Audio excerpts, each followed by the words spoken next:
Microtransactions are everywhere, and we are so numb to it at this point that even the dumbest crap possible is met with an indifferent shrug. Ghostbusters in Destiny 2, Nicki Minaj in The Calling of the Duty, Post Malone in The Hunt Showdown. Games are just full of out-of-place junk all over now. And you know what? It's strange. Hi folks, it's Falcon, and today on GameRanx, the 10 weirdest microtransactions in video games. Starting off at number 10, it's all the weird crap in Path of Exile. Most of the time, all of the out-of-place stuff that you see in a game comes from crossovers and tie-ins, like I mentioned in the intro. But Path of Exile manages to innovate. It fills itself up with tonally bizarre and out-of-place DLC without brand deals and cross-promo agreements. Now, to be fair, all of these free-to-play games often succumb to the siren song of promotional content, and Path of Exile remains one of the few holdouts, not totally free of sin. While the microtransactions are not skill-based, it's not pay-to-win, and as far as these types of games go, I would actually, unfortunately, have to call it a model of pretty decent behavior, but that doesn't mean it's not lousy with dumb stuff. They do feel a little less gross, being you're not buying promotional billboards for some other media property. That's nice. But with all that said, they managed to sneak in some strange stuff. Now, I'm only looking at a small cross-section of stuff here. There's oddball effects like footprints to leave a trail where you walk. You can customize the town portal or make it so things happen when you use a flask. For example, this one makes 2 toads jump out of your body. Why? Well, I mean, I didn't want the toads in my body, I guess. The strangest cosmetics by far come from the Pet Lab. I don't know what they were smoking, come up with some of this crap. There's Project Labrador, a robot dog, or a Pomeranian, or a deep water frog, which is a frog that's in a diving suit for some reason. You can have Samara from The Ring follow you around, because, you know, that's a pet, I guess. Or Thaumaturgy Dashend, which I think was specifically designed to make content creators to stutter and not say things correctly. Also, it's a Frankenstein wiener dog, because why not? All that, a dog in a lab coat, and a mallard duck. Just a plain old duck. Not like Howard the Duck, just a duck, following you around in the blood-soaked hellscapes of Path of Exile. It is super out of place, just plain weird, and you buy it. Like, yeah, they're gonna add microtransactions, but man, they make some of the dumbest, weirdest crap possible. Honestly, still better than brand deals. And number 9, pay up or this child will get strangled. It's a bizarre thing to say, but I mean, it's a bizarre choice. Goes back a couple years to something that was meant to be a kid's game, but I gotta highlight it here. I'm talking about this Harry Potter mobile game, Hogwarts Mystery. Honestly, it's your average mobile game slot that would barely be worth talking about if it didn't make $400 million in 2022 alone. The gameplay, it's exactly what you would expect. It basically doesn't have gameplay. It's just new and exciting ways to encourage players to spend money. One of those games that runs on an energy system where you can only perform a few tasks a day, and then you have to wait for the energy to recharge to keep playing in heavy scare quotes. Like pretty much all these things, they give you enough energy to keep playing for a while, and once you get it through the initial tutorializing, they start putting on the hard sell, pressure you into spending real money, so you can keep quote-unquote playing. Usually this part's mundane, but in Hogwarts Mystery, the game literally starts strangling your kid before asking you to pay up. Like what happens is that your player character gets caught in a devil's snare, and the game immediately drains all your energy, leaving your player character getting strangled. If you want to stop the strangling, you go get your parents' credit card and pay up. Otherwise, your character is going to get strangled for a half hour while the energy recharges. It can't kill you, so it's a reskinned timer. But you can see how people with less impulse control would see that and think they immediately need to drop a few bucks on the game to end the sequence faster. Kind of insidious, but also ridiculous. Look at it. It's so blatantly manipulative, it's stupid, it's kind of hard not to laugh. And number 8 is Feast Day Gifts and Pranks. Man, everybody remembers the Mass Effect Dragon Age Origins era of BioWare. They remember it as the peak time for the studio, but what they don't remember is that there is a ton of terrible DLC and microtransactions from this era. Do you remember that stupid Cerberus network from Mass Effect 2? It was basically an online pass with no multiplayer. Yeah. I'm not going to blame them too much. I gotta believe that nickel and diming was a mandate from Electronic Arts, but that doesn't make it not asinine. Like Feast Day Gifts and Pranks out of all the forgettable DLC for Dragon Age Origins. That was one of them. Adds a few items you can buy from the camp store, which will make your party members like you more with gifts or dislike you with pranks. Essentially, this DLC completely trivialized the whole like-dislike system of the game. You can make everyone either love you or hate you instantly by just giving these dumb little items to them. Makes all the DLC kind of lame. But what makes it weird is all these items tend to give special effects, like the Alistair doll, which you could give to Morrigan, who would randomly use it to inflict pain on Alistair if they're both in the party. Alistair gets a Grey Warden hand puppet to play with. The prank items are also odd, like the protective cone, which you can give to Dog, which puts one of those cones of shame on the boy. You know what I'm talking about, right? There's goofy stuff like this for every character, and it's all pretty pointless, but kind of amusing in a weird way. Not necessary at all, though. And number 7 is the Premium Travel Pack. Bondi loves to load their games up with overpriced and underwhelming microtransactions. We know this. It's a staple of their games at this point. You just know it's something coming from them when they sell like 100 pieces of extra DLC. And most experience boosts, overpowered weapons, or costumes or crap. It's pretty much always the same for all their games, and there's nothing particularly noteworthy or interesting about it, except for one, the Premium Travel Pack from Tales of Arise. This one does something unusual for one of these time saver DLCs. Instead of making it so that you get more experience, it gives you a blanket discount on all store items. It makes buying things 30% cheaper across the board. And also some other stuff lowers like cooking time. And it also gives you a bunch of SP for upgrading your character. But the big strange one is the cheaper items. It's a weird choice for an RPG, and it left a lot of players confused and frustrated, leading them to believe that the game made money drop less to encourage players to buy the premium pack. It's one of those situations where maybe they did, maybe they didn't, but the fact that there's DLC affects the total price of everything. It leaves the thought in the back of your head, did the developers intentionally make everything more expensive so they could turn around and sell the intended experience? Nobody knows the actual answer here, and that's frustrating as hell. It'd almost just be better to know that, yes, you need to buy the DLC, the game's just terrible. It would suck, but it'd be a straightforward answer at least. It's a weird choice when you make one of the Ubisoft-style time-saver DLCs. You just never see things do something like that, and there's probably a good reason for it.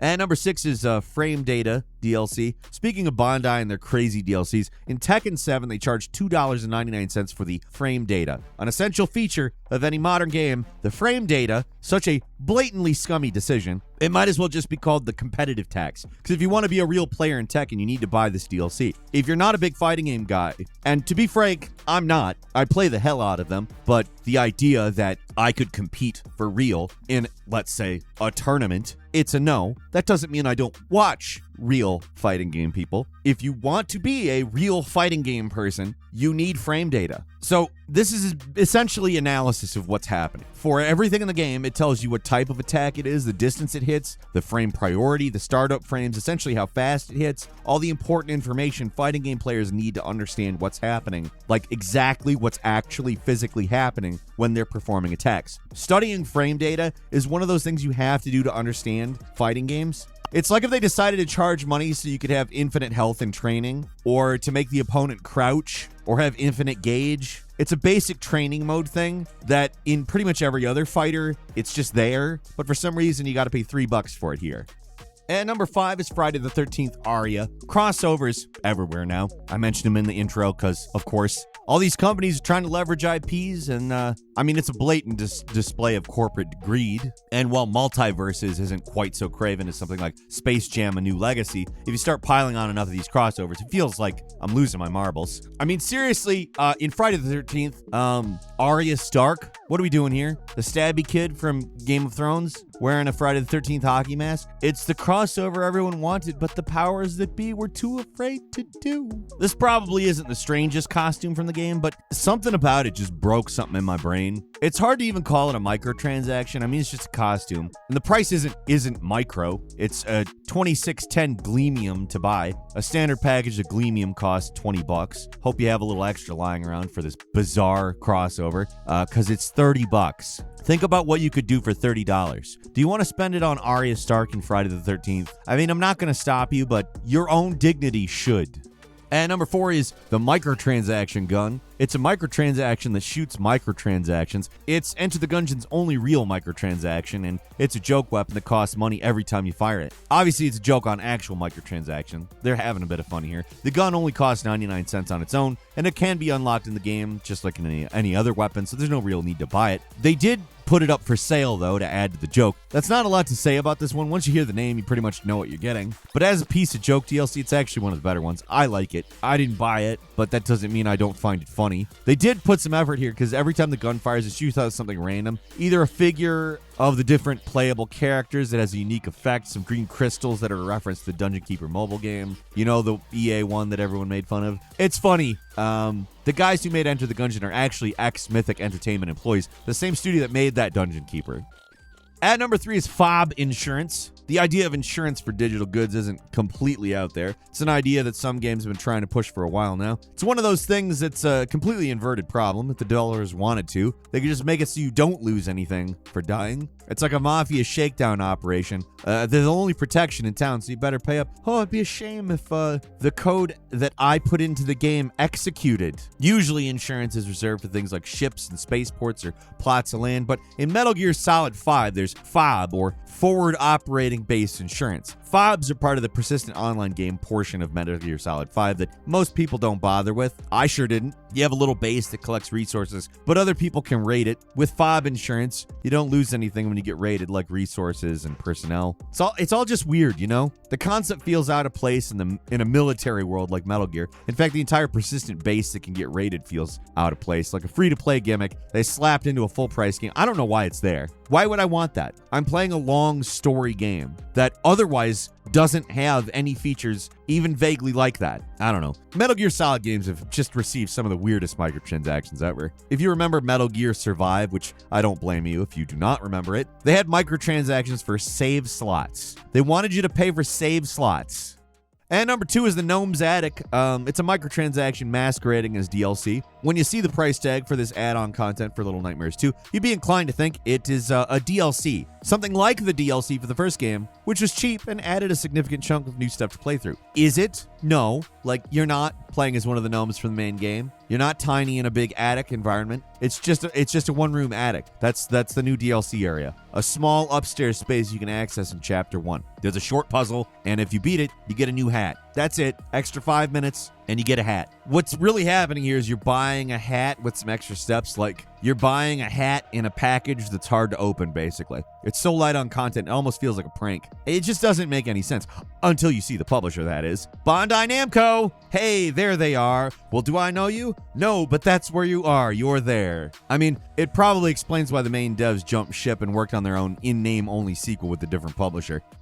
At number 1, Roblox's pay-to-breathe scheme. There's a whole other world of microtransactions that most of us, or at least the type of people who watch this channel, never really see. I'm talking the dark underbelly of the gaming world, the sort of thing we only experience when we're forced to babysit. I'm talking about the twisted hellscape that is Roblox. You better thank me for attempting to research this, because anyone who tries to explain how anything in this game works, it just reads like the deranged scribbling of a madman. Like, in all seriousness, if somebody you know plays Roblox, they're probably a child, they're probably your child, and they probably say things to you that you have no freaking idea what the hell it is. But you know what? Guess what? There's a game in Roblox that you have to pay to breathe. That's the headline. Man has to pay to breathe in Roblox. The New York Times does not care, though. They're pretty much doing the same thing over there anyway.